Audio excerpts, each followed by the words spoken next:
Hi, welcome back. I just want to tell you how far we got before we actually do the painting on this and explain just a couple of things.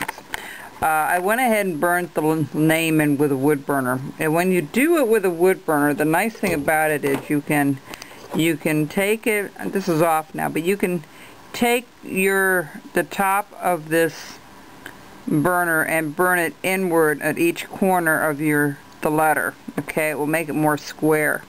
And the other thing I did is when you get down here to the parts where you can't reach it, you have to turn it the other way and carefully just tap in there to get those feathers in there. Okay, so when we come back in a little while here, what we're going to do is we're going to go ahead and actually do the painting. Now, I didn't do the head with the wood burner. I did do the white portion of the tail because those feathers are more distinct than on the head. What you're going to need is some yellow and a little bit of brown. We're going to do a wash over this, over the feathering part, and then white down here, white for the head, yellow for the eye with a little black dot in there, and you know, and yellow for the bill.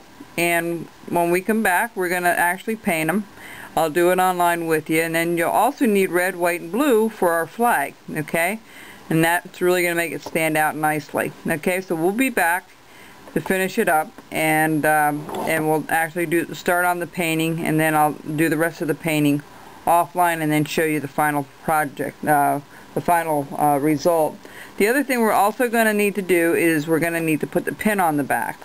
And what I want you to do is, when you're offline now, and it'll be nice to hang on to it when you're painting, we're going to put that on. It's just a matter of gluing it on the back. You can use, I'm going to use the rubber cement stuff that I used for the strop, I think, for it.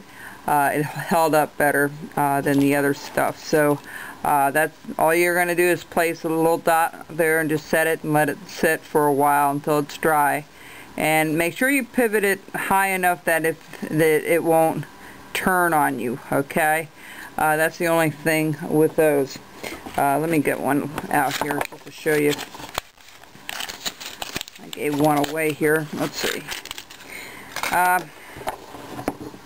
What you're going to do is you're just going to put a little dab of glue just about where the head and the wings meet, okay? And that's all you're going to do. The other nice thing you can also do is, if you want it for a magnet, you can do that. You just need to cut a little piece out and glue it on here. You can use a glue stick. I've used that already. And I'll tell you a couple of little tricks with that on my next segment coming up. So I just wanted to show you how it was finished with the wood burning and the eye and the lettering down here. Okay? So it's coming along, folks. Pretty good, folks. So we'll be back in a little bit to paint. Bye-bye.